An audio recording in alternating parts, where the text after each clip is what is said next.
মানবতাবিরোধী অপরাধের দায়ে শেখ হাসিনাকে মৃত্যুদণ্ডের আদেশ দেয় খুশি জুলাই গণ অভ্যুত্থানের স্বজন হারানো পরিবারের সদস্যরা। দণ্ডপ্রাপ্তদের দেশে ফিরিয়ে এনে রায় কার্যকরের দাবি জানান তারা।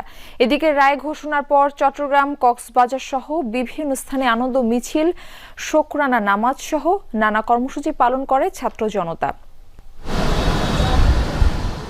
যেন এই দিনের অপেক্ষায় ছিলেন ফয়সাল আহমেদ শান্তর পরিবার। এমইএস কলেজের এই ছাত্র ২০২৪ সালের ১৬ জুলাই চট্টগ্রামের মুরাদপুরে কোটা সংস্কার আন্দোলনের সময় গুলিতে প্রাণ হারান। তার বাড়ি বরিশালের বাবুগঞ্জে। মানবতা বিরোধী অপরাধের দায়ে সাবেক প্রধানমন্ত্রী শেখ হাসিনা এবং সাবেক স্বরাষ্ট্রমন্ত্রী আসাদুজ্জামান খানকে মৃত্যুদণ্ডের আদেশ দেয়ায় খুশি নিহত শান্তর পরিবার। দেশের মানুষ দেশের রাজার কাছে নিরাপদ। সে রাজার নির্দেশে যদি দেশের মানুষের মৃত্যু হয়